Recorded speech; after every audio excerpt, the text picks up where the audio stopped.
Olá, gente, tudo bem? Meu nome é Thiago Ribeiro, seja bem-vindo ao RVCast, o podcast oficial da RV Construções e Perícias.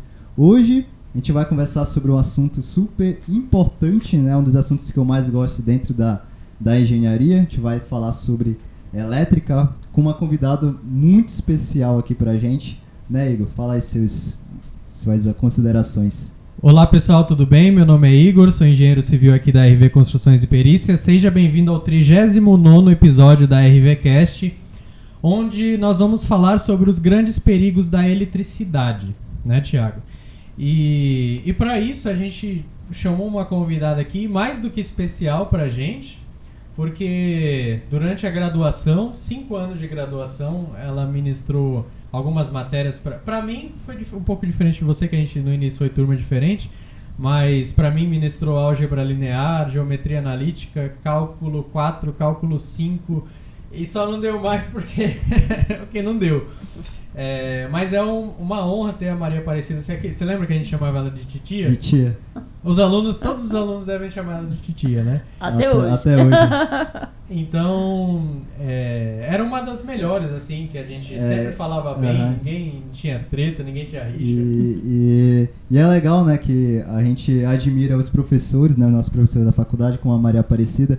E hoje a gente está aqui conversando com você como colega de profissão e tal, e a gente está realmente muito honrado pela sua participação, você estar aqui com a gente. Então, só antes de passar a bola para ela se apresentar um pouquinho, ela deu aula, eu disse que ela deu aula de cálculo aqui pra gente, mas ela é especialista na área de eletricidade, energia, né?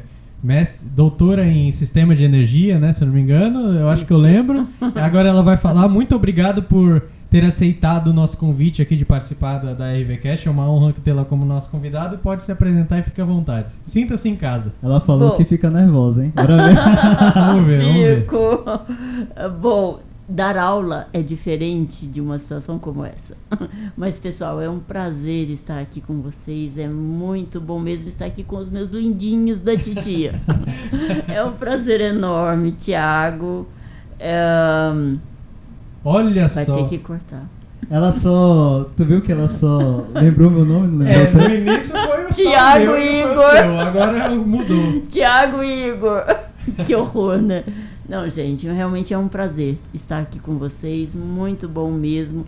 Principalmente, né, é ver o sucesso, né, dos meus lindinhos, dos meus queridos, né? Isso é maravilhoso, é uma honra para mim, uma honra enorme, enorme. Eu fico com o coração batendo muito forte. É incrível. Bom, falando de mim, né? É estranho falar de você, né? Vou falar de mim. Bom, mas a minha formação é engenharia elétrica, na parte de eletrotécnica, né? A habilitação eletrotécnica. Depois eu fiz o mestrado na Universidade Federal de Uberlândia, na área de sistemas de energia, na parte de transmissão de energia, sistemas multiterminais em corrente contínua, né?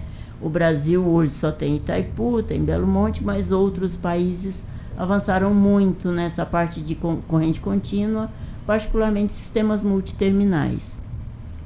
Depois eu fiz o doutorado na USP, também, né, na área de transmissão de energia, sistemas multiterminais, mas usando agora um outro dispositivo semicondutor, que foi o GTO, né, para o pessoal aí, os engenheiros, né, conhecem. Depois eu fiz o pós-doutorado, né, na USP de São Carlos, na área de transmissão de energia, mas proteção de sistemas elétricos, né, proteção híbrida de sistemas elétricos, então de linhas de transmissão. Pouca coisa, né? Pouquinha coisa. Tamo aí. E essa área que você estudou, que fez mestrado, doutorado, mas também com isso começou a dar aula, né? Sim, na época em Uberlândia ainda, né? Nós trabalhávamos num grupo de pesquisa e, na realidade, quando você entra na área acadêmica, em grupos de pesquisa, que você começa, esse grupo ele dava consultorias também para várias empresas aqui na região, Cubatão, São Paulo, Campinas, né? E quando você entra nessa área de consultoria, na área acadêmica, na área de pesquisa particularmente, é comum a entrada na área acadêmica. E aí, né, por estar nesse grupo, eu precisava, né, fazer doutorado e me titular, porque o consultor, né, ele realmente é necessário que ele tenha titulação. E aí foi natural a entrada na carreira acadêmica. Eu gostei muito, gosto da área acadêmica, tanto que não me desvinculei da área acadêmica.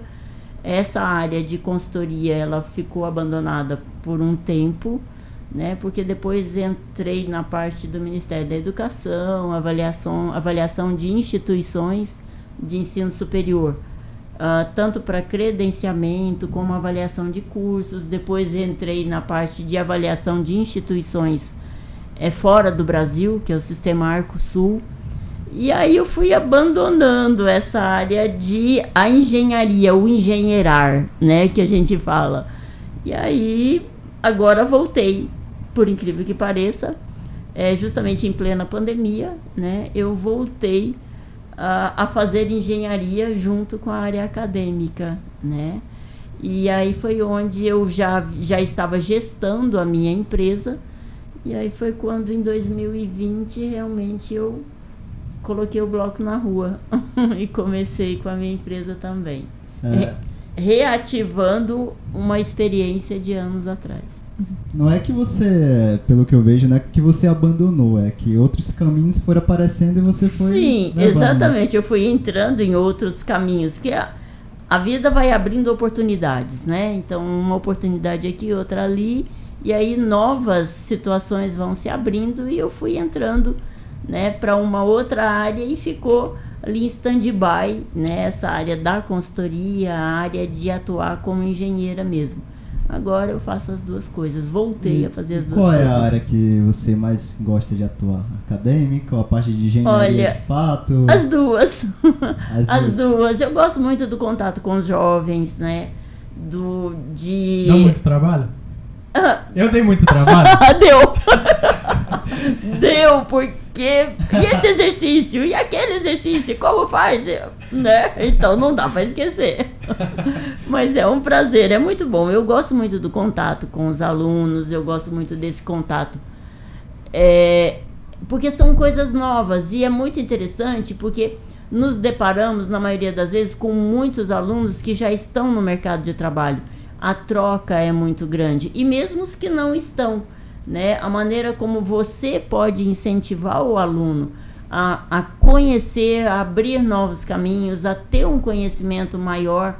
Porque eu vejo assim que o docente, ele tem um papel muito importante na formação, né, dos seus pupilos, vamos dizer assim, né? Porque você pode fazer com que ele tenha um verdadeiro amor pela profissão ou não, porque isso acontece, por incrível que pareça, com muitos profissionais, sim, né? E principalmente com aqueles que não têm experiência, né? Exatamente. A parte mais, quando ele vai para a faculdade, além da parte teórica, ele também quer ver ali o engenheiro, né? Porque ele não conhece. Exatamente. Então ter um profissional ali realmente que mostre uma verdadeira engenharia é muito importante. E é muito interessante você tocar nesse ponto, justamente pelo seguinte: o que eu ministrei para vocês particularmente foram disciplinas do ciclo básico da engenharia, que é a matemática, que é o embasamento, é a solidificação da engenharia.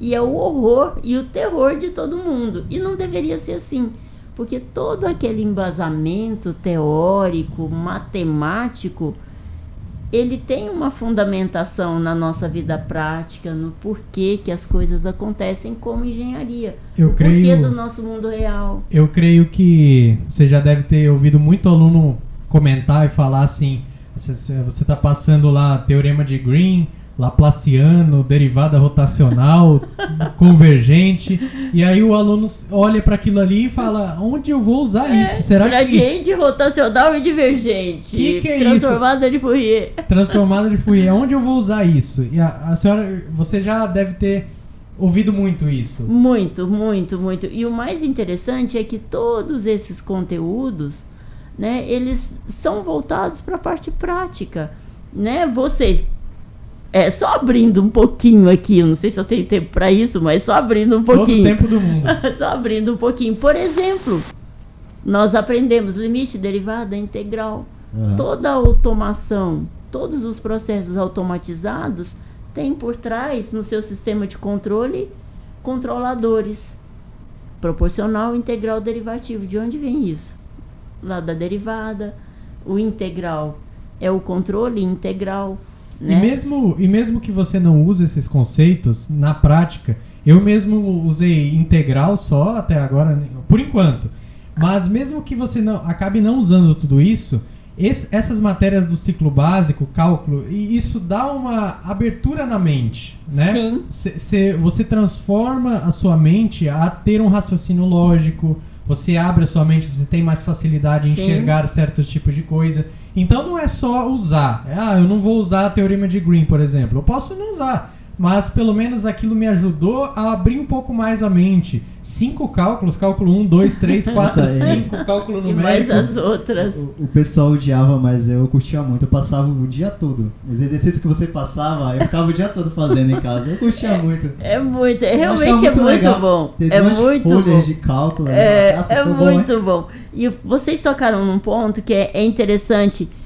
Existe uma diferença entre o ser usuário e o desenvolver.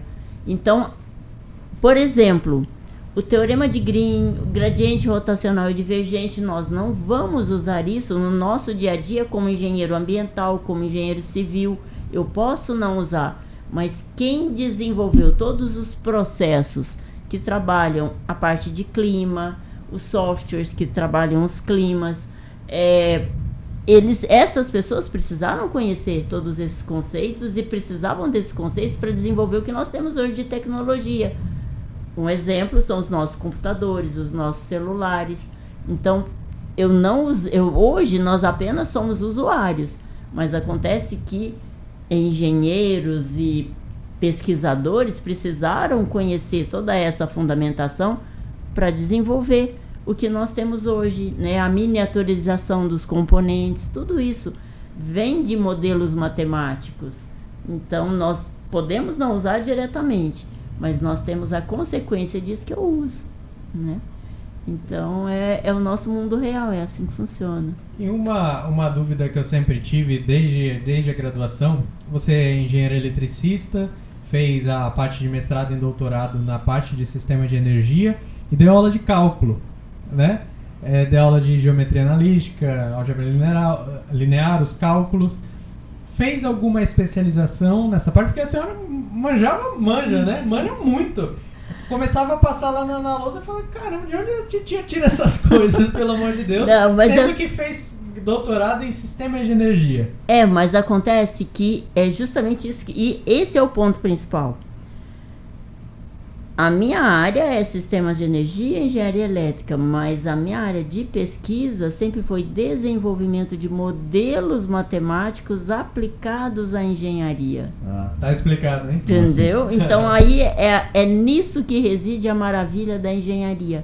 É a união da fundamentação matemática, que é a origem de tudo, inclusive do universo, que todo mundo deve saber, para quem é ligado aí na espiritualidade, sabe, da geometria sagrada e etc, né? Então, gosto dessas coisas também. Então, toda a matemática, ela explica tudo, né? Ela é a origem de tudo. Então, por isso, todos os desenvolvimentos de pesquisa, não importa a área, seja ela na área de educação, na área de saúde, na área de engenharia propriamente dita, existe uma fundamentação matemática, como, por exemplo, onde que eu vou usar equações diferenciais? Eu conheço um grupo de pesquisa na Universidade Federal da Bahia que trabalha na área de letras. Em curso de letras, eles usam padrões matemáticos, né, para poder estudar o desenvolvimento da fala do ser humano ao longo dos anos, a partir de equações diferenciais, a partir de modelos matemáticos, que são modelos dinâmicos no tempo. Então, isso é muito comum, né? Então, a matemática, ela explica tudo. Então, por isso, a minha paixão pela matemática. justamente porque o uso de modelos matemáticos aplicados à engenharia, isso é fantástico. Então mesmo. você une as duas coisas, né? E na parte de elétrica você dá aula também ou só cálculo? Sim, na área da parte de elétrica, automação, máquinas elétricas, transformadores. Já tive a oportunidade, né? Mas na Exanc não, né? Na Exanc, sim, eu dei qualidade de energia, teve outra disciplina que eu não me lembro agora. Foi qualidade de energia. Ai, fugiu. Eu não me lembro. Teve uma outra disciplina, agora eu não me lembro, mas teve outra. Sim. Mas assim, eu já ministrei, né? Automação, circuitos, transformadores, máquinas eu não elétricas, sabia. sistemas de energia, já. Já sim. Transmissão de energia também. Legal.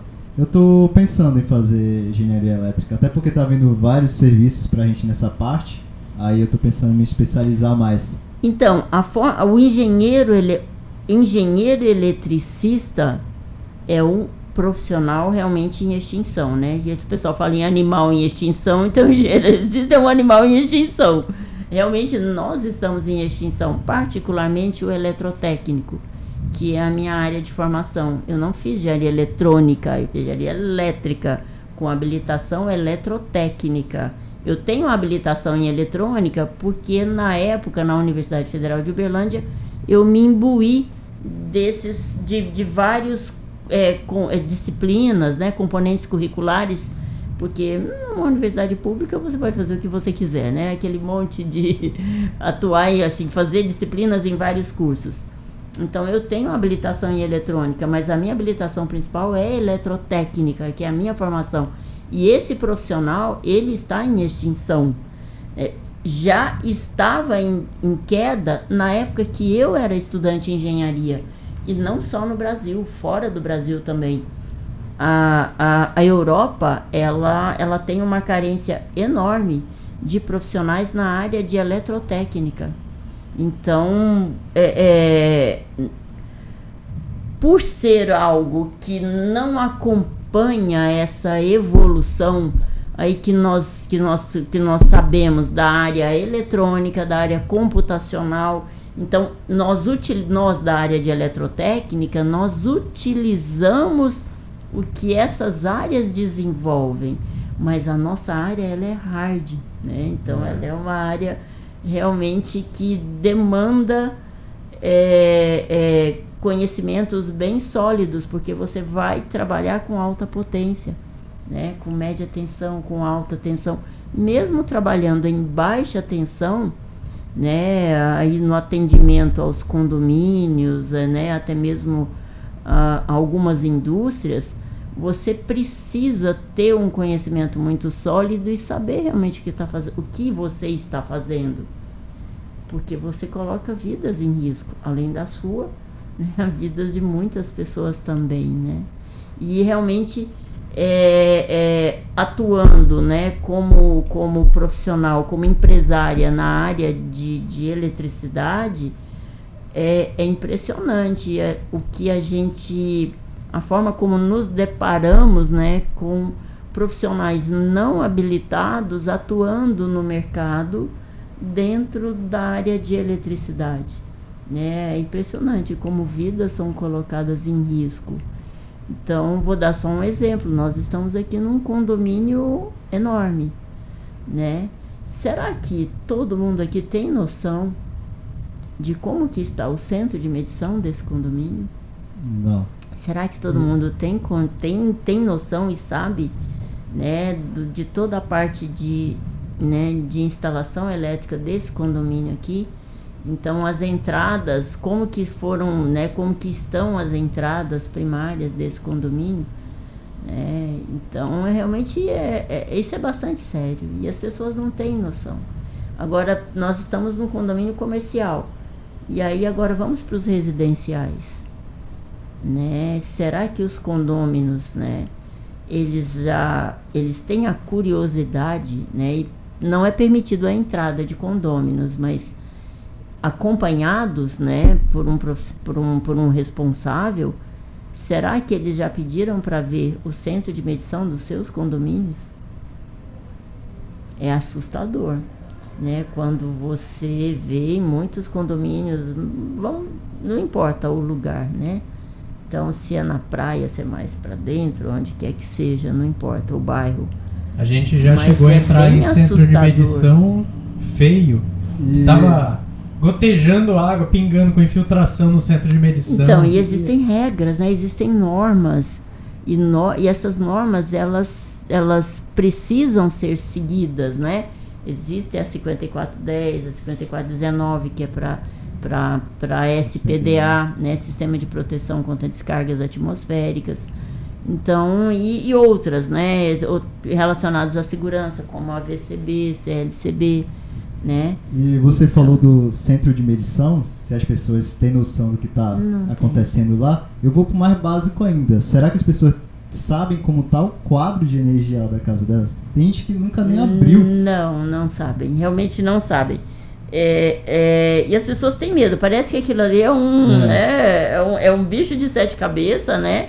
As pessoas não entendem, elas ficam sujeitas a profissionais que não são habilitados, né? E ficam na mão realmente desses profissionais por não entenderem, né?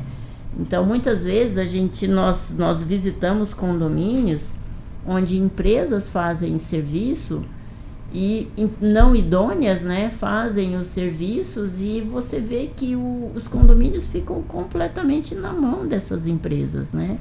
Então é uma situação muito complicada e são vidas em risco, porque se acontecer um incêndio, vai morrer todo mundo.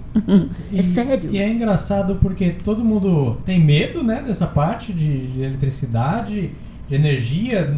Às vezes nunca abriu um quadro para poder olhar, porque tem medos, tem um certo receio ali, mas por ter medo poderia zelar mais, né? Exatamente. Mas não ocorre. Isso não ocorre. Isso não acontece. E aí vai... existem, né, os diferentes níveis, né? Então, existe o técnico, que é extremamente competente, tem o técnico que não é competente, tem o engenheiro, eletricista, que é competente, e tem o que não é competente, né? Então, e muitas vezes a população, ela fica nas mãos de pessoas não idôneas, né? Então isso é muito complicado. Qual é o caso mais absurdo que você pode nos contar hoje? Que você já passou? Olha, tem vários, mas assim, os piores são relacionados a centros de medição, né? Porque existe hoje, como vocês sabem, todos os prédios têm que emitir o seu AVCB, que é o auto de vistoria do Corpo de Bombeiro, né? Uhum. Então, para emitir o AVCB, a parte do centro de medição, ela tem que estar em conformidade com as normas. E aí é onde entram os problemas, né? Os famosos probleminhas brasileiros, né? Que acho que não justifica falar mesmo, porque nós estamos aqui em público, né? Então,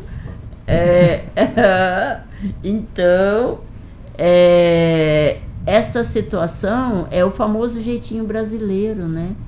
Então, porque um centro de medição, ele tem que se adequar às normas. Então, se ele não estiver em conformidade com as normas, o risco de um incêndio é muito grande, né? Então, essas são as piores situações, são os relacionados a centro de medição. Como poderia falar eu sei que tem muita coisa envolvida, mas como deve ser um centro de medição ideal para zero risco? Para zero risco, tem que seguir a norma, a 5410, né? E a norma as normas para entradas primárias. Se seguir as normas com relação à parte de projeto, a parte do material, como tem que ser, a maioria dos centros de medição que a gente vê, eles têm um fundo de madeira, sim, né? Então não pode ser fundo de madeira tratado, tem um material específico, né, para você ter aquela caixa do centro de medição, né? Os medidores, eles têm que ser lacrados, tem que ser em conformidade com a norma, toda a parte de cabos, o bandejamento que chega até, né, dos cabos e a forma do bandejamento que vai até o centro de medição, também tudo isso tem que seguir norma. Então, seguindo a norma, tá tudo certo. Tá tudo certo. O problema é que as pessoas não seguem as normas, né? Mas é só a norma, a 5410 e a 5419? Não, ou tem, a concessionária 5419 ela tem, é para SPDA, né? SPDA. Tem uma relação, eu não tenho de cabeça todas, né? Podia ter anotado para trazer, mas eu não anotei porque eu não consigo realmente o famoso memorizar, né? Então, de cabeça eu não tenho todas as normas, mas existe uma sequência, né? De normas que você tem que seguir para você realmente... As normas da concessionária também entram nisso? Entram, até porque abarca, né, toda a situação das concessionárias e como tem que agir, tudo que tem que ser feito também são cobertos pela norma, né, pelas normas regulamentadoras. Então... Entendido. E agora, a gente está falando da elétrica, dos riscos, assim. Queria perguntar para você uma pergunta bem genérica, mas acho que é interessante que o pessoal saiba. Qual é o perigo da eletricidade? O que a eletricidade pode causar em uma pessoa? A morte. Só. Ó, vou contar um caso de um aluno meu, né, de uma instituição aqui da Baixada Santista. Foi no começo do ano, começando as aulas, na segunda semana de aula, em fevereiro. Esse menino, ele fazia pesquisa comigo.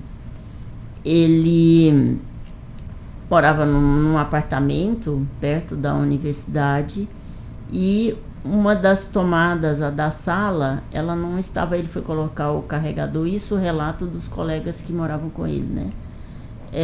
Ele foi colocar o carregador, ela não estava funcionando, porque ele foi colocar o celular para carregar e não carregou. Mas o que está acontecendo? E quando ele abriu, ele não desligou a chave geral do quadro de distribuição, ele não desligou.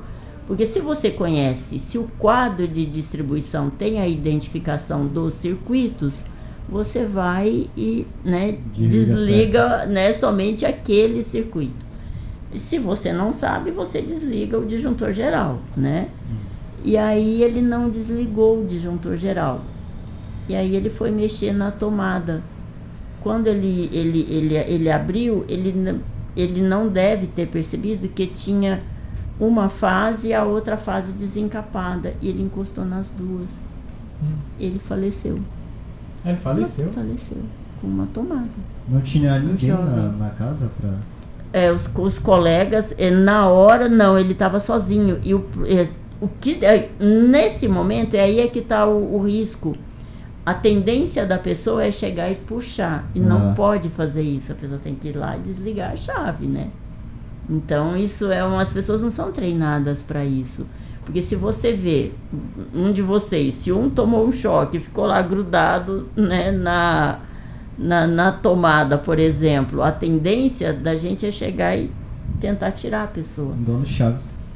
Exatamente, mas você não pode fazer mundo de mão dada. Fica todo mundo de mão dada juntinho ali. Não pode, né? Então você tem que ir lá e desligar a chave. Então, mesmo se tivesse alguém, eu acho ainda bem que não tinha, porque se tivesse, com certeza teria acontecido uma tragédia pior, né? Que a tendência da pessoa é chegar e encostar na pessoa. E acredito que... Ele faleceu. Como lá era 220, né? Tinham duas fases. Tem gente que acha que não... em casa a tensão é baixa, não vou morrer. Não, morre. Tem gente que acha que 110, 220 é um choquinho de nada, não vou morrer. Não é morre. Ele faleceu com brincadeira, como se diz, com brincadeira de tomada, né? Mas então é muito sério. Nesse caso a gente pode ver a importância do DR, né? Se tivesse DR, teria salvado ele. Exatamente, teria salvado. Então tem que tomar muito cuidado, tem que saber o que realmente contratar um profissional para, né, saber as condições do circuito da sua casa, do seu quadro de distribuição, como que está, né, o caminhamento de cabos do centro de medição até o seu apartamento. Realmente a bitola do condutor é adequada, não é adequada, né? Se ninguém vê, eu acho um absurdo as pessoas. As pessoas fazem reforma e tal, a casa dela é super bonita, você abre o quadro, é uma coisa horrível. Então, mas a tendência, sabe o que acontece? É buscar sempre o mais barato. e o barato sai caro, né? Então sai mais caro. E falando de elétrica, pode custar a vida. Pode custar a vida, porque na realidade, quando as pessoas... Cobre tá caro, material elétrico é caro, né? Então, só que você está preservando o seu bolso, se você faz uma instalação elétrica bem feita, né? Você preserva o seu bolso e você não incorre em riscos, né? Porque você sabe que está tudo correto, está tudo dentro da norma, dentro, né, das regulamentações necessárias. E não é o que acontece. As pessoas, por ser algo que não vê, eu quero que a lâmpada, né, ligue, eu quero que a tomada funcione. Oi, mas isso tem um preço, né? Tem uma forma de se fazer isso corretamente. E aí onde as pessoas, o brasileiro, ele não é educado para isso. Ele acha que, eu vou passar 2 fios, o famoso fio, né? Passa o fio, pendura uma lâmpada, pronto, tá tudo ok, a lâmpada vai acender. Ok, vai acender, mas a que preço ela vai acender? O negócio é sério.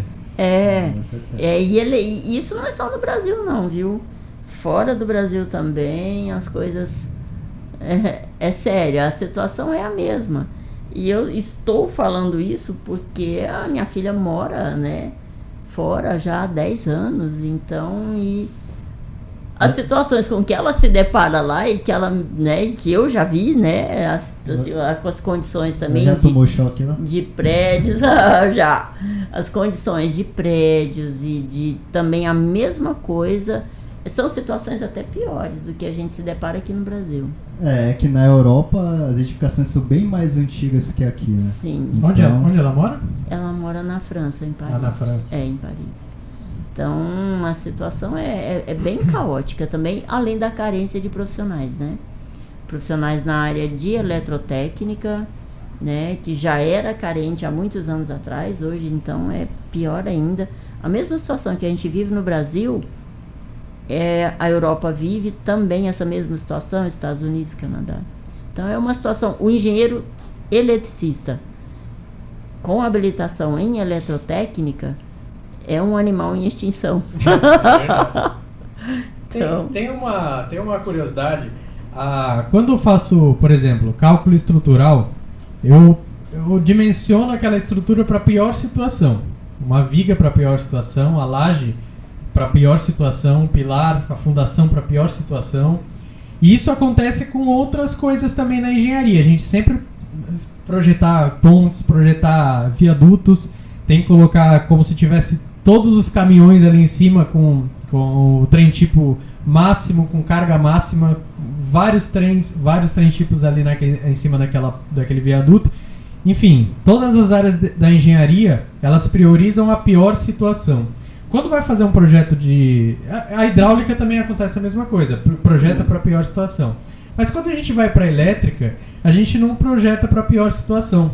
Porque existem os fatores de potência, os fatores de demanda, os fatores de agrupamento, que eu prevejo que todos os ar-condicionados do prédio, por exemplo, eles não vão estar ligados ao mesmo tempo.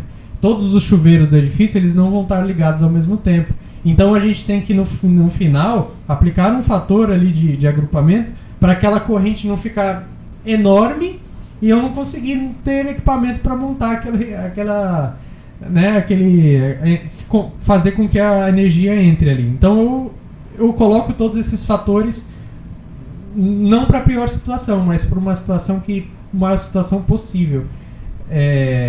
Você vai me perguntar se isso é um problema? Na realidade deveria ser para a pior situação, considerando todos os equipamentos ligados. Mas aí entra aquela relação custo-benefício, né? Porque aí de ficaria material, inviável, né? Ficaria inviável. Porque no dia como hoje está muito quente. Todos os apartamentos aqui estão exatamente, a gente não pode dizer os condicionadores, mas a maioria, né? Maioria. Mas, por exemplo, chuveiro. Não estão todos os chuveiros ligados agora, né? Então talvez entre essa questão mais da economia, porque não é projetado para a pior situação. Não é. Não é errado, porque tá em norma, tudo mais. É previsto por norma isso. É porque na realidade nunca você vai ter durante todo o tempo todos os equipamentos ligados. É por isso que o projeto, né, na realidade, é em cadeia, né, porque você tem aqui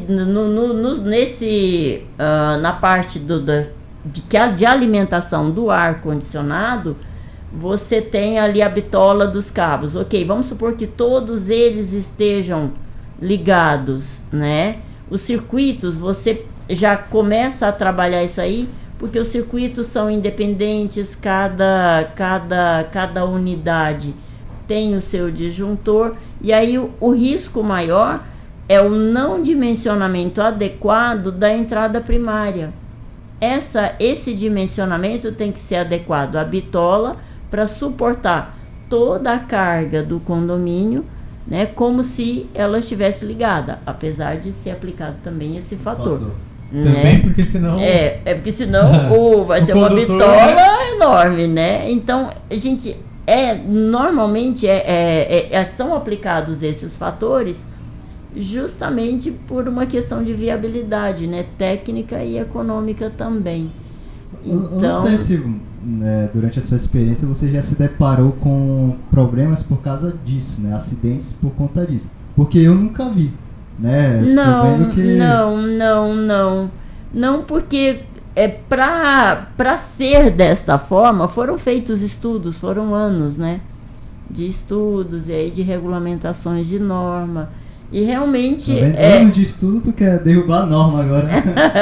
Ano de estudo, não, ele não tá querendo derrubar a norma. Não é isso. Não, ele não falou, não.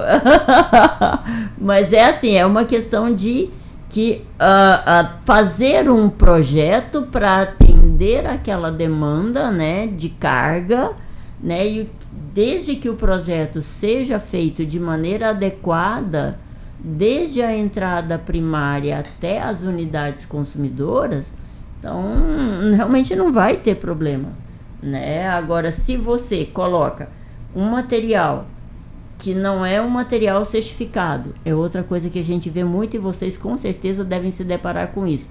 O material não certificado, ele é muito mais barato, ele é muito mais viável para o consumidor, mas ele não é viável para eletricidade, vamos dizer assim, né, para suportar aquela carga. Então, o material certificado, as bitolas, elas têm que ser condizentes com o projeto, concorda comigo? Sim. Então, se realmente na execução tudo é feito conforme o projeto, conforme especificado em projeto, com material certificado, ok, você está dentro da norma e acidentes não vão acontecer. Né? Mas desde que tudo seja feito de maneira correta, desde a entrada primária até as unidades consumidoras. Mas até com certificação, o pessoal falsifica aquilo, sabe? Esse aqui é o problema, Brasil, país amado. Aí o consumidor compra lá um cabo que ele acredita que é de 6, mas na verdade é de 4, 2,5. Né? Por causa de que eles tiram o cobre ali de dentro e tal. Tem muita coisa. Realmente, essa parte de eletricidade o pessoal não leva a sério. E o não levar a sério, até mudando um pouquinho, por exemplo, SPDA, né? Sistema de proteção contra descargas atmosféricas. As pessoas falam, nunca vai cair um raio no meu condomínio. Tudo bem, nunca vai cair. Pode não cair, concorda comigo? Que pode não cair. Mas e se cair? E se o sistema de proteção não estiver adequado? Né? Porque normalmente é o que acontece. Porque a norma, ela prevê, né, 3 itens do SPDA para que o seguro, no caso de um sinistro, quando um sinistro acontece, né, o seguro, ele vai, quando um sinistro acontece, o seguro, ele checa esses 3 itens se eles foram feitos. Né? É óbvio que eles não vão apenas confiar no laudo, mas eles vão checar na própria instalação. E se foi feito só a inspeção, o seguro não paga. E normalmente é o que acontece com a maioria dos condomínios, porque sai mais caro. Não é muito mais caro, mas é mais caro, né? Você fazer a manutenção preventiva, a medição e a inspeção visual, que são os 3 itens da norma. A manutenção, a medição e a inspeção visual. Então, sai mais caro mesmo, porque você tem que checar tudo, você tem que medir, você tem que fazer todas as medições, a manutenção, você tem que fazer as limpezas, onde está oxidado, onde não está. Então, você tem que realmente fazer um trabalho completo. E o seguro só vai pagar, no caso de um sinistro, se realmente esses 3 itens tiverem sido cumpridos. Mas não no papel, porque eles vão checar no sistema também, né? Porque eles vão pagar, eles vão desembolsar, então eles vão checar, né? E o que normalmente acontece? Que vocês também já devem ter se deparado com isso. Os condomínios, você apresenta o orçamento separado, né? Para isso. Então, eles optam por fazer a inspeção visual, que é o mais barato. Sim, O que é inspeção visual? O cara vai lá, olha, pronto, emite um laudo, tá tudo ok. Ok, mas é um laudo da inspeção visual. E o resto? Sim. E o seguro não vai pagar. E mesmo assim... E eu vivi uma situação como essa. Desculpa, te Não, imagina. Eu vivi uma situação como essa quando eu mudei pro meu condomínio. Mas foi feito, né? Tá tudo ok, né? A parte de proteção... tá tudo ok, tá tudo certinho. Você perguntou pra quem? Isso foi em julho, pro responsável na época, né? O síndico. Imagina o síndico recebendo essa pergunta. Então, louca, né? É louca, né? Aí até já faleceu o cara. Aí. Já morreu. Então, aí. Bom, isso foi em julho. Setembro, mais ou menos, quando eu me mudei. Há muitos anos atrás, mais de 20 anos atrás. Aí fui pra Uberlândia, minha terrinha, né? Minha terra. Final do ano, o que acontece aqui nessa cidade? Só tem descarga atmosférica, não é isso? O próprio solo aqui da região propicia, né? Muita descarga atmosférica. E quando eu cheguei, tinha acontecido realmente um desastre. O sistema de proteção não tinha atuado com a descarga que caiu no prédio, porque ele estava inadequado, né? E queimou todos os aparelhos eletrônicos, inclusive os elevadores, né, que estavam ligados à tomada do condomínio inteiro. Mas ele falou que estava tudo ok? Ele falou que estava tudo certo? Porque as empresas, quando elas vão, né, o condomínio ele sempre opta pelo mais barato, você concorda comigo? Pela sua inspeção visual. Porque se tem um orçamento que executa os 3 itens exigidos pela norma, ele vai ser mais caro. Bem mais caro. Porque... E tem muitas empresas que... E mais caro, exatamente. E tem muitas empresas que apresentam o quê? Não, mas aí eu quero só a inspeção visual. Mas não é uma questão de querer, é uma questão do que a norma exige. Ou seja, se todas as empresas trabalhassem conforme a norma, fazendo os 3 itens da norma, é o que seria o adequado, mas não é isso que acontece. Então, os condomínios eles vão optar pelo mais barato, sem saber do risco que estão correndo. Mas não vai cair um raio. Tá, e quem te garante que não vai cair? Garante, né? Pode cair.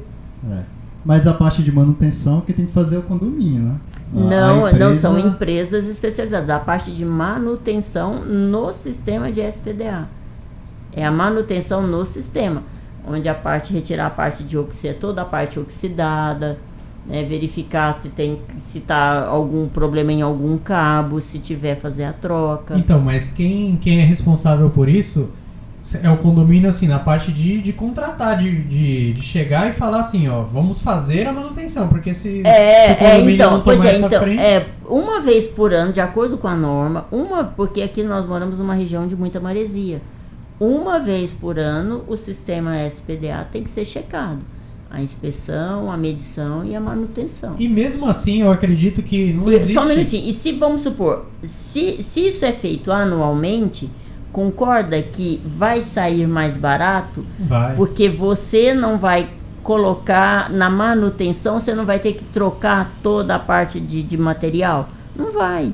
Vão ter menos parafusos para trocar. Vai ter menos coisa para ser trocada ali, então vai sair mais barato. Então a manutenção ela tem que ser anual. Porque se você paga um seguro e se depois, quando você precisar, o seguro não vai te reembolsar, né? Porque você não está fazendo manutenção. Você não está fazendo de maneira adequada. Entendeu? O que eu ia falar é que mesmo assim, com toda essa proteção, vamos supor que faz a inspeção visual, faz a medição, mesmo assim, eu creio que não há um SPDA assim 100% seguro. Não tem, porque a gente não... Natureza, né? A natureza, ainda há muitas incertezas. Como estudar esses fenômenos naturais. Há muita incerteza ainda que ainda não alcançam pesquisas avançadas, já tem, mas assim, o SPDA a gente não garante assim 100% seguro, mas imagina assim, não é que ele vá proteger você, ele pode proteger, mas aí vamos no caso de não proteger, porque as descargas atmosféricas, né, depende de uma série de fatores, que é algo extremamente aleatório.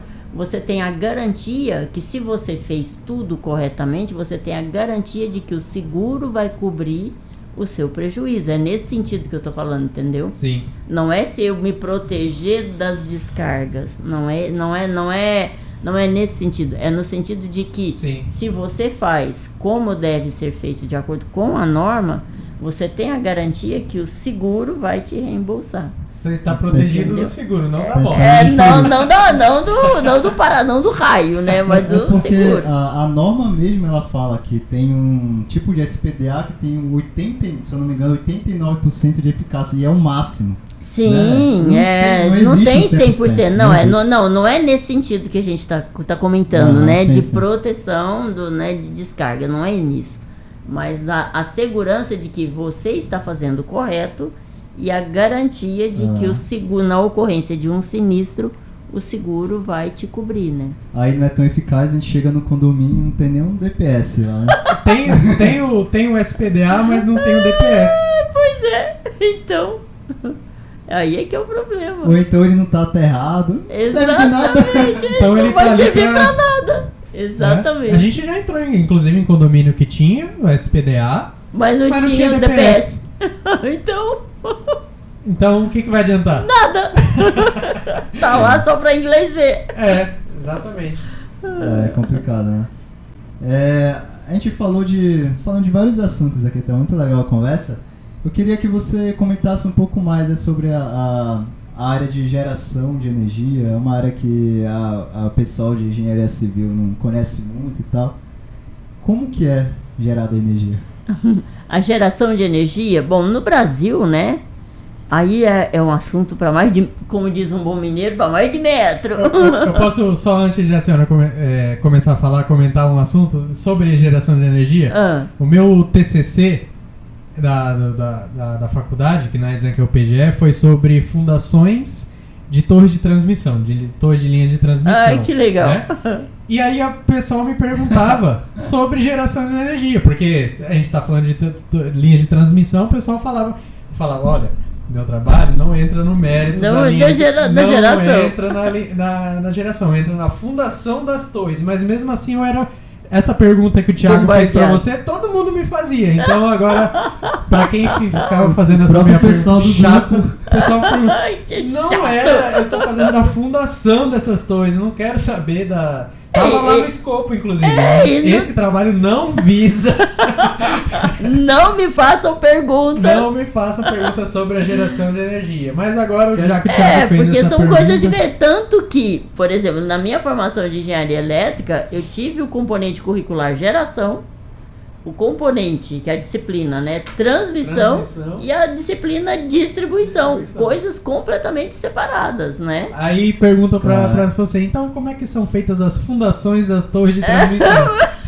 Bom, é a parte civil, né? Então, por exemplo, quando eu fiz transmissão de energia na faculdade, nós tínhamos a parte de projeto de linha de transmissão, mas não no mérito das torres. Sim. Né? Porque a parte elétrica, projeto dos cabos, né?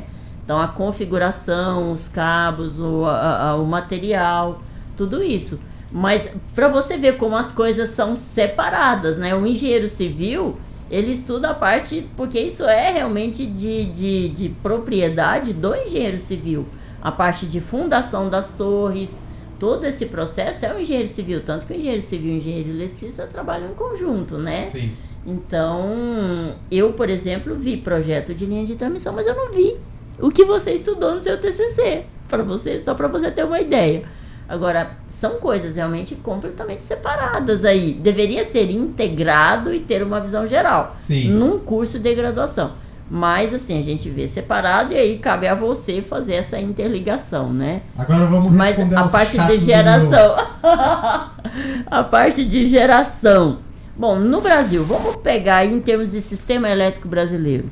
No sistema elétrico brasileiro, nós temos, né, o sistema, a matriz, né, elétrica, matriz energética é uma coisa, a matriz elétrica é outra, né? Então, estamos falando da matriz elétrica, não energética.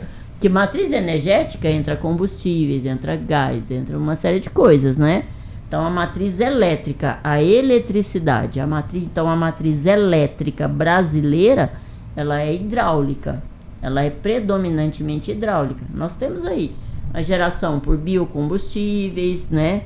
A diesel, a carvão, né? Biomassa, nós temos energia solar, tem aí, né, a nuclear, lá em, como é que chama? Angra, né? Angra. Angra dos Reis. Então, uma usina, graças a Deus só. Então, mas a matriz elétrica predominante é a hidráulica. No processo de geração de energia, é interessante porque a geração de energia, o processo ele é o mesmo, independentemente de que forma a energia é gerada. E é uma coisa bem simples, e é muito bonito isso porque é simples, né? O que eu preciso para gerar energia? Falando assim, claro, que entra aí uma série de conceitos, não estou entrando no mérito da matemática, dos modelos matemáticos e nem dos conceitos teóricos envolvidos nesse processo.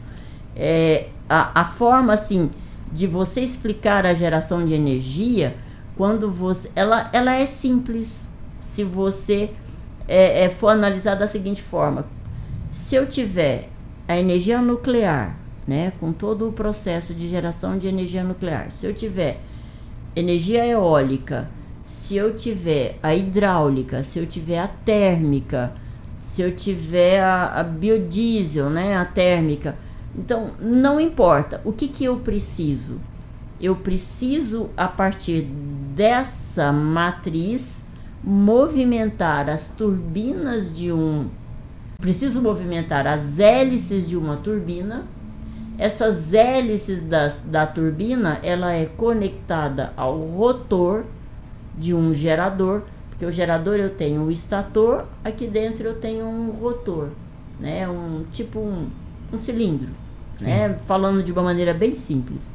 Então, as hélices dessa turbina, elas são conectadas a esse rotor desse gerador. Então, ela movimenta o rotor desse gerador.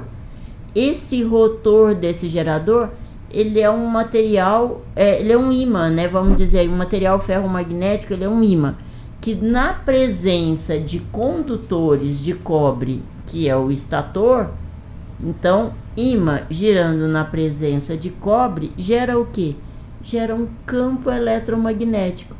Esse campo eletromagnético é que faz os elétrons das últimas camadas saltarem e se movimentarem. Você tem um processo de geração de energia. Não importa se eu estou lá na torre eólica, o vento vai movimentar as paletas dessa turbina, que vai movimentar o rotor do gerador, que esse rotor girando na presença do estator vai gerar energia. Se eu tenho térmica, se eu tenho nuclear, é tudo a mesma coisa. Eu preciso de algo que vá movimentar essas paletas da turbina, girando ali o rotor para gerar esse campo eletromagnético. Pronto, isso é geração de energia, de uma maneira lúdica, né? Aí entram, obviamente, todos os conceitos matemáticos, todos os modelos, toda a teoria que envolve isso. Então, mas explicando de uma maneira lúdica, é só isso. E aí eu tenho esse gerador, né? Ele tem no seu enrolamento 3 fases. Uma fase A, uma fase B e uma fase C, que é o que a gente vê na linha de transmissão. Não é isso? Na estrada? Uhum. Então, fase A, fase B, fase C, que vão ali nos seus caminhos, entrando nas subestações. entra na subestação, vem para o sistema de distribuição. Se você prestar atenção ali na rua, no poste lá em cima você tem 3 condutores, não é? Sim. Passa pelo transformador, né? Entra na alta, do lado de alta do transformador. Quando sai pelo lado de baixo, sai quantos condutores? 4. Fase A, fase B, fase C e o neutro. Não é isso? Então esse neutro, ele sai justamente pela conexão dos enrolamentos do transformador. Quando entra no lado de alta do transformador, é a conexão delta. Quando sai no lado de baixa do transformador, é a conexão estrela, que a gente fala Y ou estrela, aterrado. Por isso, fazer A, B, C do Y. A, B, C, mas o neutro Aterrado. dá os 4 condutores, entendeu? Que é o que vem para as nossas instalações. Então, tá aí eu tenho a interligação do sistema de geração, transmissão e distribuição, de maneira lúdica, né? Sim. Então, sem entrar em modelos matemáticos, em teorias, e, né? Tudo isso, mas de uma maneira bem lúdica é isso. O que difere, né, é a energia solar. Já ia perguntar. Então, a energia solar ela difere. Eu não consigo ver a energia solar causando uma movimentação. Não, a energia solar energia. você tem, né, a incidência do sol lá nas placas, com todo, de maneira lúdica também, né? De maneira lúdica, pessoal. Porque nem justifica também explicar modelos aqui, ficaria aí um ano de coisa, né?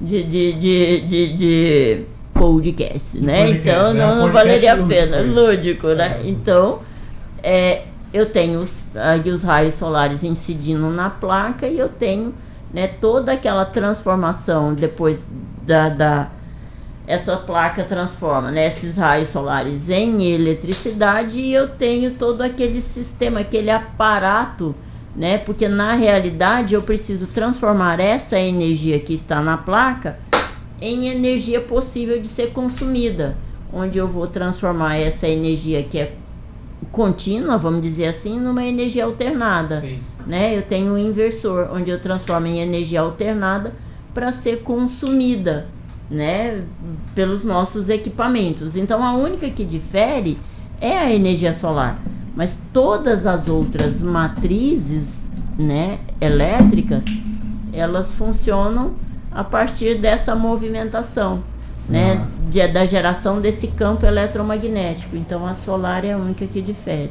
Então, em todo poste que tem um transformador, sai ali, nasce o neutro, então?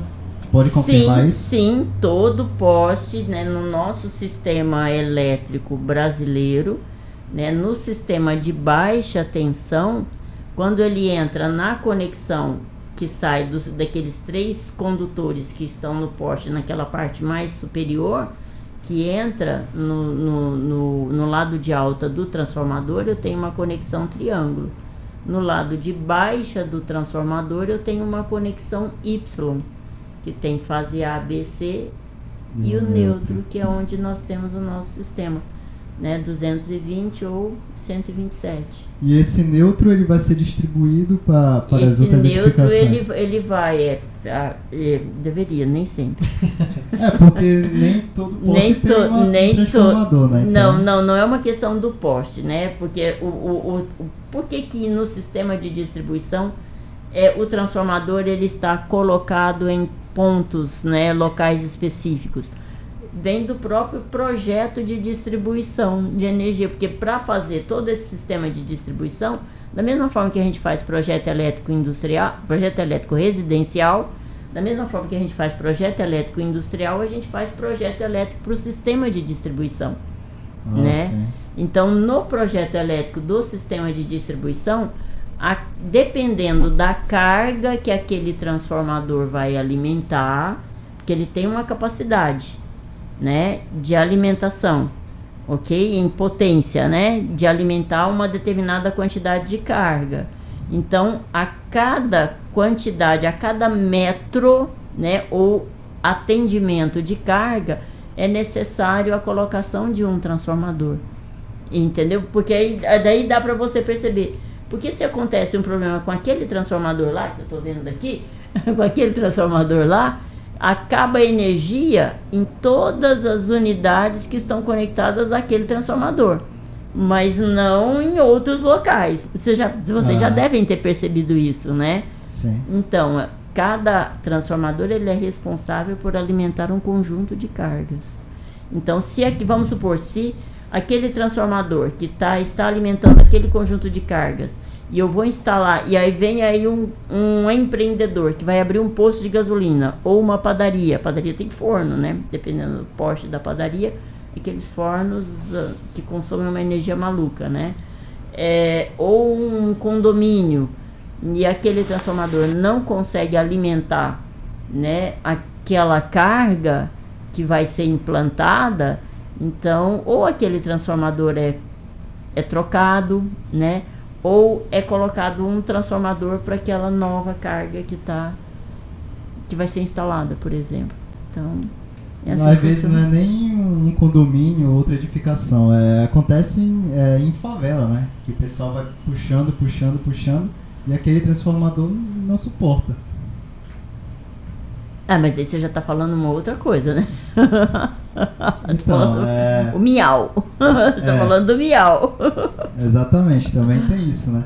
E quando o condomínio vai construir ali um condomínio, ele pede para concessionária... Sim, você tem que comunicar a concessionária da instalação, né, de uma nova carga naquele local. Então, tudo isso tem que ser comunicado. Ele citou agora do sistema de energia solar.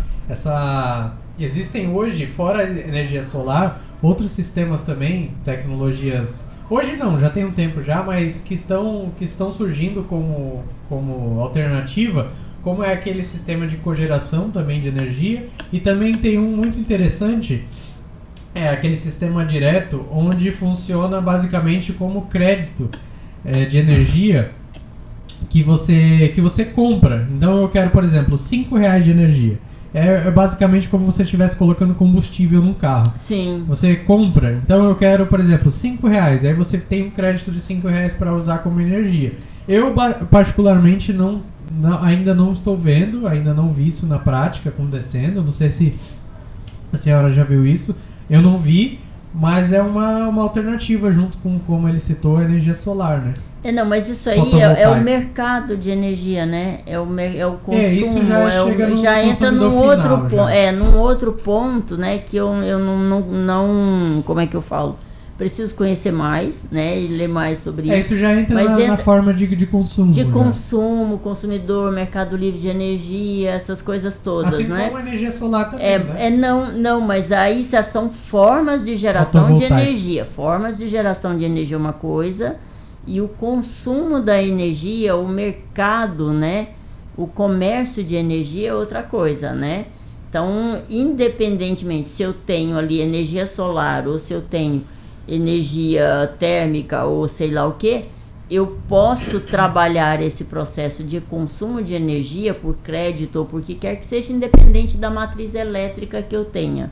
Entendeu? Então são coisas separadas, não tem nada a ver com a matriz elétrica. Dependente da geração de energia, eu uso de qualquer forma. Você pode ter uma grande instituição, sei lá, um grande conjunto de condomínios, que eu posso ter energia solar, eu posso ter energia eólica, energia sei lá o que, mas a forma como eu vou comprar essa energia aí já é a parte do mercado de consumo de energia. Aí já é outro métier. História, né? É o cliente final. É o cliente, final. Exatamente. E uma coisa, só para fechar essa parte da geração, transmissão e distribuição no sistema elétrico brasileiro, o legal é que, legal entre aspas, né? Porque, por exemplo, o sistema elétrico brasileiro, ele é todo interligado. Por um lado, isso é bom, e por um lado isso é ruim. É todo interligado? Todo interligado, todinho interligado, então se eu cortar aqui... se cortar aqui... Lá no Acre o pessoal... O que aconteceu aqui? O que aconteceu? Então, realmente, por exemplo, foi quando o último apagão que nós tivemos, eu não lembro se foi 99, 98, 99, 2000, não me lembro. Eu sei que foi relacionado ao tronco de Itaipu, né? Teve um problema no tronco de Itaipu. E aí, como o sistema elétrico brasileiro ele é todo interligado, o que acontece, né, nesse sistema interligado? Todo o sistema de controle, né, de todo o sistema de energia sabe o que está acontecendo com todo esse processo aí de distribuição de energia, né, no sistema de transmissão. E aí percebeu-se, falando de maneira também bem simplificada, né, percebeu-se um problema no sistema, e aí o que aconteceu? Todo o sistema de controle começou a fazer o despacho de carga para aquela região que estava com problema. E aí foi onde foi apagando, né? Caraca. Então esse foi, eu não sei, vocês são jovens, vocês não devem lembrar disso. Não sei se foi no final da década de 90, começo 2000, eu não me lembro quando foi. Eu lembro que esse foi o último apagão sério, né, que teve. Então, o sistema ele é todo interligado. Então, se o sistema é todo interligado, por um lado, pelo lado técnico, isso é bom. É bom porque se acontece um sistema mais, assim, um sistema não tão sério como esse que aconteceu, que teve esse apagão, mas um problema não tão sério, você consegue fazer desvios e despachos de carga de forma a realmente ter o controle do sistema. Se acontece um curto-circuito, né, a potência de curto-circuito nesse sistema interligado, então você também consegue restabelecer o sistema de uma forma mais rápida. Mas, quer dizer, tecnicamente tem suas vantagens, tecnicamente tem suas desvantagens. Como tudo tem vantagens e desvantagens, também tem. E agora, num país do tamanho do nosso, né, ainda bem que nós somos da paz, né? Se a gente não fosse da paz, imagina, era só pegar um belo de um tronco aí, fazer uma sabotagem, o que vai acontecer com o nosso país? É sério isso, né? Então, é uma forma interessante, mas não é tão assim também, né? O nosso país, ele... Como que pode fazer isso? Só curiosidade. É tudo interligado? Como a gente pode... É quando eu consigo ver essa interligação que você está falando. Porque se tem uma cidade tem um apagão, mas outras cidades estão lá. Ok, mas acontece que o sistema é interligado, né? Mas ele tem todo um sistema de controle por trás que mantém esse sistema, né, aí funcionando. Uma cidade pode ter apagão, pode acontecer um curto-circuito.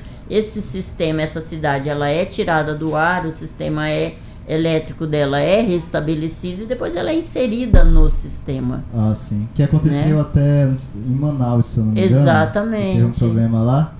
E aí foi só lá, né? Então, você isola o sistema, entendeu? Você isola, né? Porque tem como você isolar, né, partes desse sistema. Ele é todo interligado, mas não significa que não existam a parte com a possibilidade de isolamento de áreas, né? Isso existe. É computacional? Eles têm um programa que eles apertam lá e tiram uma cidade? O cara tem normalmente geralmente hoje ele já é todo de hoje não, né? Final da década de 70, que foi aí com essa parte computacional, esses mainframes começaram a ser, né, aí bastante utilizados. Então, desde essa época, final da década de 70, começo da década de 80, já esse sistema ele era digital, né, e hoje ele está mais digitalizado ainda. Então, todas essas manobras, elas são feitas à distância, né? Caraca. Entendeu? Show. Então, é uma área muito complexa, é muito interessante, muito complexo, né? Ainda sobre as linhas de transmissão, tem muita gente que tem dúvida, que olha na rua assim, vê nas linhas de transmissão aquelas bolas, parece que é a bola de basquete. Aquelas assim, bolinhas vermelhas, né? Aquelas bolinhas vermelhas que parece que é a bola de basquete. O pessoal ainda tem dúvida do que seria aquilo. Sinalizador. É pra Sinalizador. Pra transporte aéreo, né? É sinalizador. Eu lembro que um professor no curso de engenharia elétrica, ele falava assim, não, gente, aquilo lá... Tem que ser uma bola de basquete? É pra quando começar a chover, os elétrons correm e escondem lá, fica guardadinho. Mas não, são sinalizadores para transporte aéreo. Então, por exemplo, aquele caso daquela moça que faleceu. Maria Mendonça. Então, tinha uma linha de transmissão, parece-me que o avião bateu na linha de transmissão, ela estava sem sinalizador. Então, e que realmente não dá para ver, né? Se não tiver o sinalizador, não é possível. É complicado. Você não consegue ver. É um outro perigo, né? A gente está falando dos grandes perigos da eletricidade. E você vê não que chega a ser perigo e você de vê que ele é eletricidade, sinalizado ali na região, por exemplo, na rodovia. Na rodovia. Se no meio do mato, realmente você não vê que não tem sinalizador, né? Não. É isolado esses cabos? Tem todo um isolamento? Tem todo. Esses cabos de linha de transmissão, eles não são maciços, né? Eles são ocos. Eles são ocos, por quê? Porque quanto maior o nível de tensão, o que acontece com a condução da eletricidade? A tendência é que os elétrons, eles caminhem na periferia do condutor e não no centro.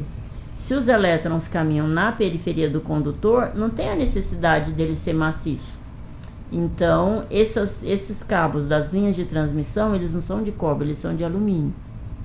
Eles são de alumínio, né? E aqui dentro ele tem uma alma de aço. É como se fosse um outro condutor dentro dele para dar a sustentabilidade entre uma torre e outra, que vocês já perceberam que ele forma aquela barriguinha, que a gente chama de catenária. Então, naquela catenária, ela tem uma flecha. Então, tem uma flecha máxima que ele pode ter aquela barriguinha. Além daquela flecha máxima, ele se rompe, né?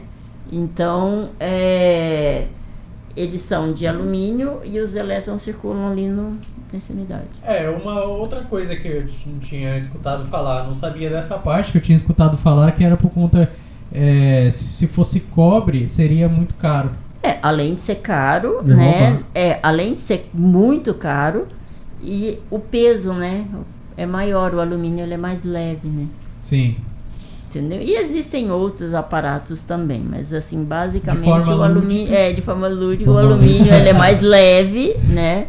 E não tem a condutibilidade dele também é boa, né? Claro que ele é menor do que a do cobre, mas comporta bem. Já na transmissão em corrente contínua, o diâmetro do cabo é menor e na corrente que contínua, mas não é contínua, ela é pulsante, né?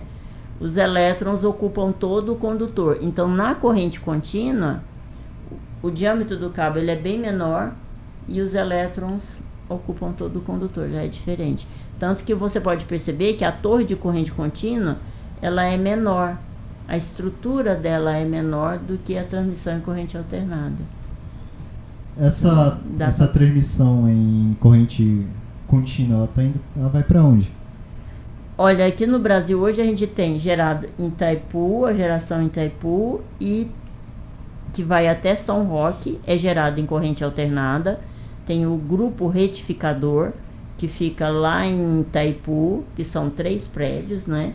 Que onde ficam os retificadores, fase A, fase B, fase C, transmite em corrente contínua. Aqui em São Roque tem os inversores, que é o retificador de costa, onde ele vai transformar de contínua para alternada. A mesma coisa que tem em Itaipu, tem em São Roque. E tem o sistema Belo Monte também, né? Que é como se diz, a transmissão de energia da confusão, né? Certo. E nós estávamos conversando no particular esses dias, né, sobre as lâmpadas de LED. Tá. Né? A gente estava até falando sobre os arcos, né, elétricos, mas aí a gente começou a falar sobre as lâmpadas de LED, que assim, hoje em dia é vista como bastante vantajosa, né, por questões de durarem mais, isso que o pessoal fala, né? Por questões de durarem mais, por questões ambientais, por questões de... Enfim, uma série de fatores que a lâmpada de LED ela se tornou a queridinha aí entre os arquitetos, engenheiros e até consumidores. Eu confesso que eu achava ela perfeita, até então. Mas a gente não vê assim 100%, não é 100% perfeita, né? Todo esse sistema de LED. E aí eu queria que comentasse um pouco mais disso, sobre não só são vantagens, mas também tem algo por trás aí das lâmpadas de LED. Eu queria que comentasse um pouquinho mais a respeito disso. Tá. Claro que precisa de muito mais estudos, né, pra gente poder realmente comprovar isso aí com certeza, mas vamos lá, lâmpadas LED. O que é LED? Essa sigla, LED. LED é diodo emissor de luz, Light Emitted Diode, né? Que é diodo emissor de luz. Se é um diodo emissor de luz, é um dispositivo semicondutor. Se é um dispositivo semicondutor, ele gera ruído na rede elétrica. Seu computador, ele tem dispositivo semicondutor. O processador dele é um dispositivo semicondutor. Os dispositivos, um retificador é um dispositivo semicondutor, um tiristor, né? Tiristor, seja ele retificador ou inversor, ele é um dispositivo semicondutor. As nossas calculadoras, os nossos celulares, as nossas televisões, o nosso todo o sistema de controle. Nós estamos aqui num condomínio e a gente tem um sistema central de ar-condicionado nesse condomínio, imagino que tenha. Se eu tenho um sistema central de ar-condicionado, eu tenho um sistema de controle por trás. Esse sistema de controle, ele vai ser o que? A tiristor, vai ser a GTO, IGBT, tudo isso é dispositivo semicondutor. Então a indústria, em todas as suas máquinas elétricas, para controle, usam IGBT ou GTO. Usa tiristor também, mas o mais comum é IGBT, porque ele é autocomutado. O tiristor depende da rede para fazer a comutação de um tiristor para outro. Então, para você perceber, todos os nossos componentes eletrônicos têm dispositivos semicondutores. A lâmpada LED desculpa. O que poderia definir um semicondutor? O computador é semicondutor. Dispositivos semicondutores são aqueles dispositivos que são formados por camadas. Aí já entra na eletrônica. Aquelas camadas PNP, NPN. Então, se você der na internet o que é um dispositivo semicondutor, como é formado um dispositivo semicondutor, então vem todos esses detalhes que nós também levaríamos aqui um bom tempo para poder explicar. Isso é mais da parte da eletrônica, né? Então, esses dispositivos semicondutores, eles são formados a partir dessas camadas, né? PNP, NPN, que vão formar aí os dispositivos que nós temos. Tiristor, GTO, IGBT, MCT, SIT, SITH, tem um monte, né? Mas os mais comuns são esses que eu estou falando aqui. IGBT, GTO, tiristor. Diodo também é um dispositivo semicondutor. Então, esses dispositivos semicondutores, eles, vamos supor, eles trabalham em corrente contínua. Então, a lâmpada LED, então eu tenho uma lâmpada, né? Deixa eu pegar isso aqui. Eu tenho aqui a minha lâmpada. Aqui é o bulbo da lâmpada, certo? E aqui eu tenho a minha corrente alternada. Então, se a lâmpada ela é um dispositivo semicondutor, ela tem embutida um drive. Esse drive, ele vai transformar essa energia alternada em contínua para essa lâmpada funcionar, né? Se ele faz isso, todo dispositivo semicondutor, ele volta para a rede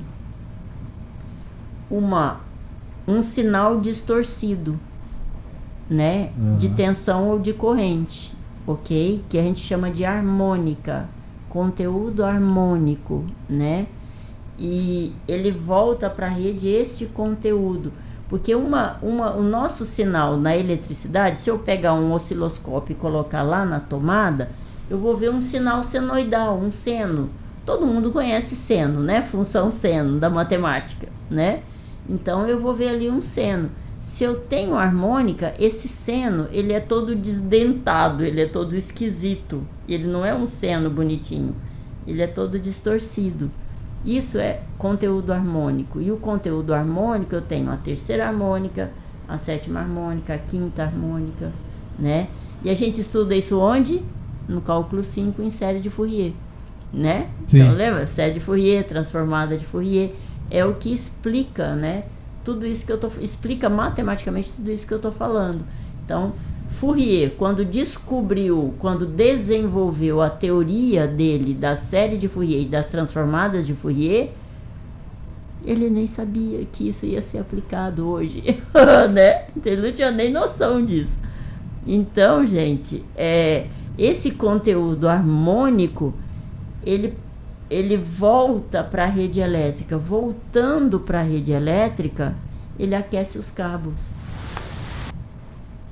Ah, sim. Então, eu tenho uma lâmpada normal de 150 watts, que o equivalente em LED, eu não sei, só fazendo uma comparação grossa ali, 15 LED, 15 watts, 20, não sei, né? Só estou fazendo de 150 para 20 watts.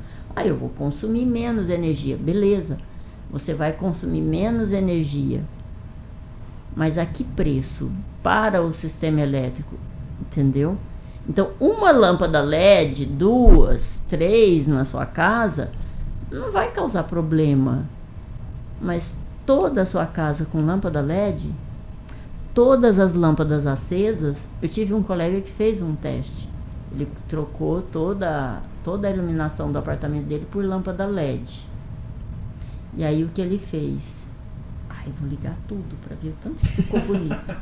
Aí ligou. O que aconteceu com o disjuntor lá do quadro de distribuição? Grudou. Não era um disjuntor de boa qualidade, porque se fosse ele desarmava. Como ele não era um disjuntor de boa qualidade, tá aí outra coisa que nós comentamos, né? Que as pessoas não têm noção do que tem no quadro de distribuição. Não era um disjuntor de boa qualidade, ele derreteu. Então, por que o disjuntor derreteu? Porque todas as lâmpadas a potência era pequena. Então, por que isso aconteceu? Por causa do conteúdo harmônico.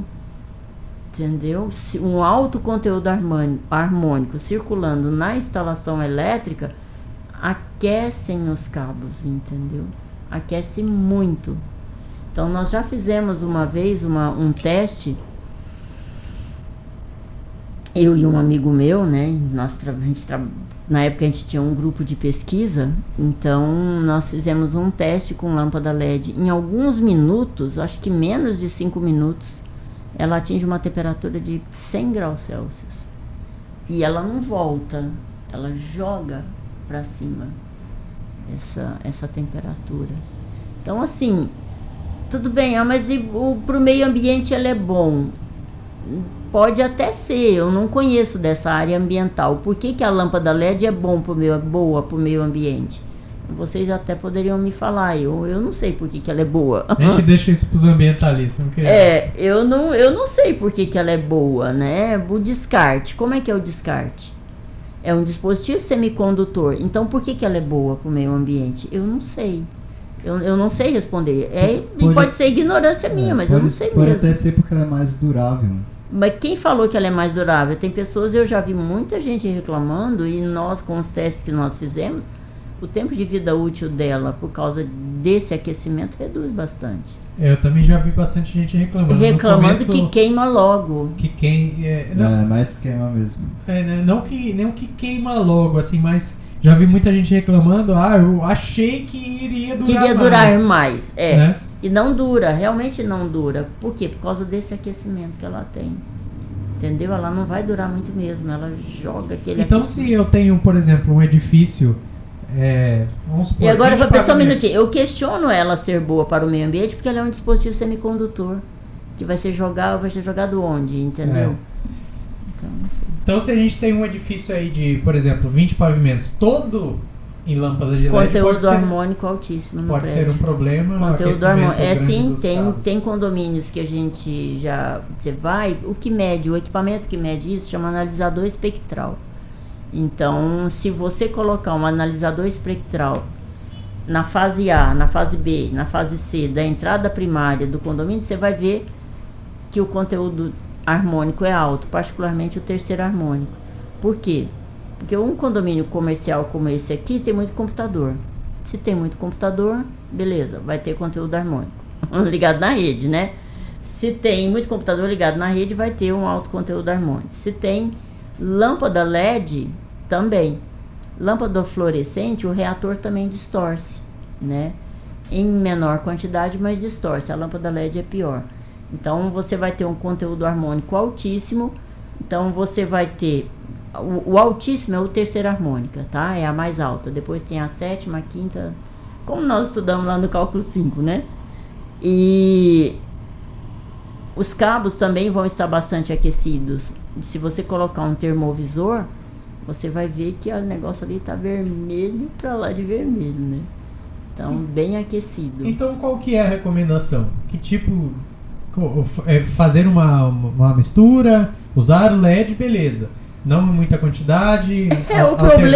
O problema é que nós estamos sendo obrigados a descer com essa lâmpada LED garganta abaixo sem opção, né?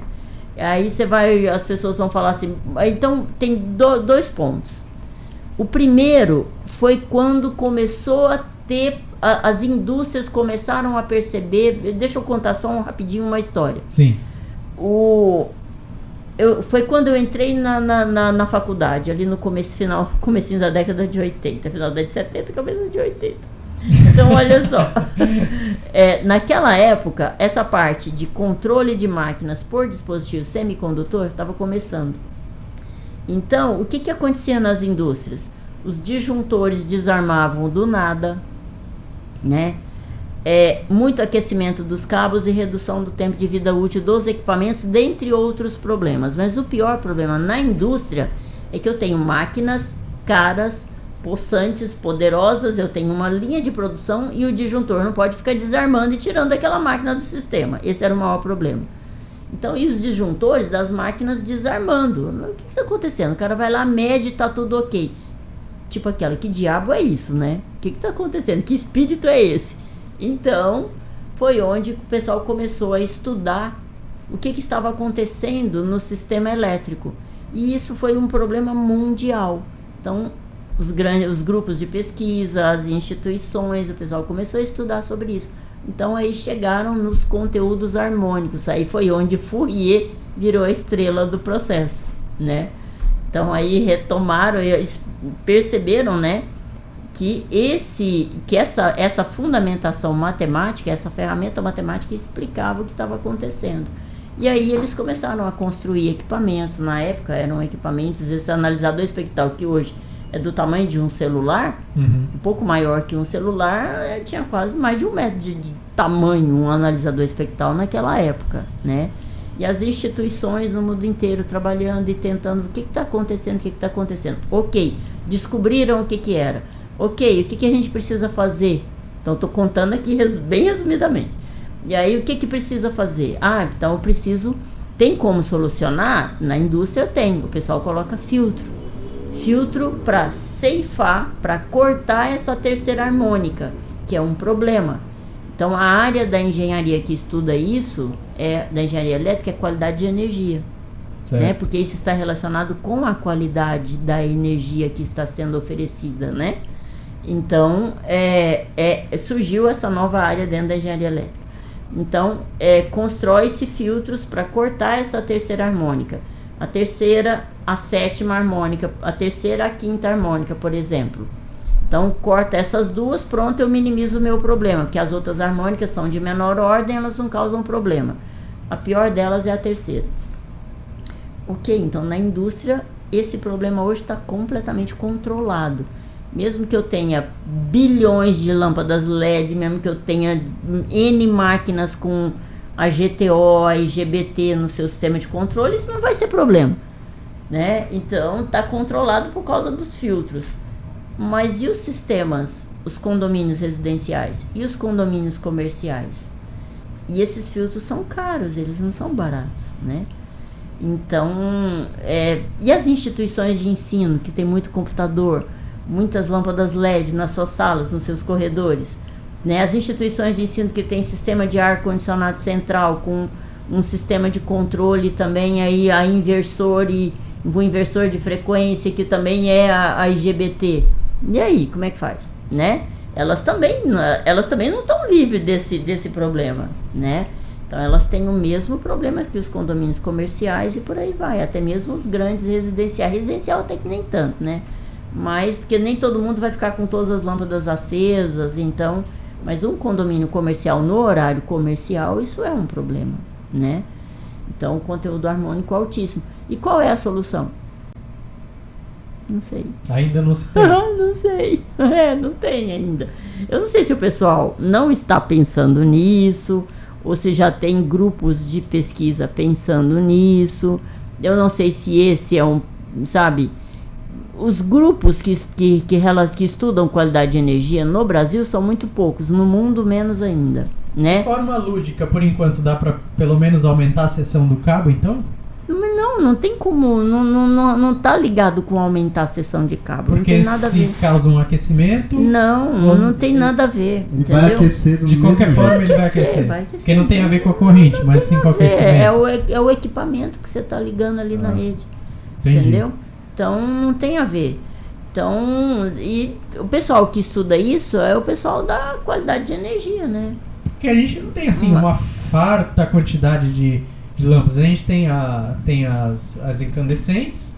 Não, as incandescentes não tá mais sendo As fluorescentes. As fluorescentes, temos as mas as as halógenas. fluorescentes estão saindo, né? A tendência é ficar só lâmpada LED, né? Pelo que eu tô vendo caminhar. As halógenas, né? Tem tem as de vapor. Sim, vapor de sódio. Vapor metálico, vapor de sódio. E tem as LEDs. Tem as Não LEDs. lembro de cabeça de outra. É que se você vai no mercado, só tem LED. Só tem LED, então você Só presta LED. atenção que você não acha não Muito com difícil. tanta facilidade outras lâmpadas. Muito difícil. São as lâmpadas LED. Então é por isso que eu disse que a gente tem que engolir. Foi por isso que eu te falei, eles estão descendo isso goela abaixo, né? Vai ver por... Eu ia dizer vai ver porque não conhecem isso, mas eu acho que não. Eu acho que é mais por outros... Olha, eu não sei, não é possível que o pessoal desconheça isso, né? Eu não acredito. Porque eu mesmo confesso que não mas passava pela minha cabeça. acontece que você assim, mas você tem que estar inserido nessa área, né? Porque essa área de harmônicas, de dispositivos, isso para mim sempre, porque desde a minha graduação eu participei de grupo que estudava isso. Então, Sim. por isso é uma coisa comum para mim. Mas não é uma coisa comum para a grande maioria das pessoas, nem para os engenheiros. E às vezes, nem para talvez pessoal de engenharia elétrica. Uhum. Se você não está envolvido com esse tipo de coisa, realmente você não vai saber, entendeu? É um bom tema de TCC para quem faz engenharia Eu elétrica? vejo que sim, um bom tema. Questionar isso aí, você vai estar um bom tema. E agora todo mundo tá sabendo. Agora Todo mundo que tá assistindo tá sabendo. É verdade. Os grandes segredos da lâmpada de LED. Então, mas é complicado, né? Então, porque é dispositivo semicondutor. Dispositivo semicondutor, o próprio nome já fala. Eu podia até colocar de outro nome, né? Mas LED. Então, para fazermos as considerações finais, só queria que você falasse as recomendações aí, já que a gente está falando dos grandes perigos da eletricidade, as recomendações para que nós tenhamos instalações seguras, os profissionais sejam capacitados, enfim, as considerações para que a gente tenha maior segurança quando se trata em eletricidade. E no quesito mão de obra, no quesito instalação, projeto. Tá. O ponto principal é procurar sempre um profissional habilitado, né? Não se meter a fazer projeto, a fazer uma instalação sem projeto, né? Da mesma forma que o pessoal também alerta para o risco de consumir remédio sem o conhecimento médico, né? O risco de não buscar um profissional habilitado na área de medicina para você se medicar, na eletricidade é a mesma coisa, né? Então, a eletricidade, ela mata, como eu dei o exemplo aqui do meu aluno, né? Que faleceu mexendo numa tomada. Então, é sério isso, a eletricidade mata, não é brincadeira. para que você tenha uma eletricidade segura na sua casa, é importante ter um projeto elétrico. Ah, mas é caro. É melhor você pagar por um projeto e reduzir no valor da conta do que você e ter segurança do que você não ter segurança, né? Esse é um ponto. Isso vale, né, sempre em qualquer nível, né? Buscar sempre um profissional realmente habilitado, idôneo, de confiança, né? Isso é importante. O que mais que eu poderia falar? Falar para os condomínios, como é que eles vão ter vão ter que contratar um profissional. Questionar as empresas, né? Porque muitas vezes o pessoal busca mais empresas, não fica só com 1, 2, 3 empresas, busquem mais, busquem conhecer. A internet está aí, é só fazer uma pesquisa, pelo amor de Deus, vai atrás das normas, né? Então, se uma pessoa num condomínio, se ela assume uma postura de síndico, todo mundo sabe que se acontecer alguma coisa em termos de alguma coisa de eletricidade ou até mesmo de segurança num condomínio, a gente sabe que o síndico responde civil e criminalmente pelo ocorrido, né? Pelo sinistro ocorrido. Então o síndico responde e a empresa que fez também responde. Então isso é sério. Então a internet está aí, faz pesquisa, busca, vai atrás das normas, né? Não desconfie sempre, duvide sempre, duvidem de tudo que eu falei, né? Vão atrás. Então eu não sei, eu tenho isso por princípio.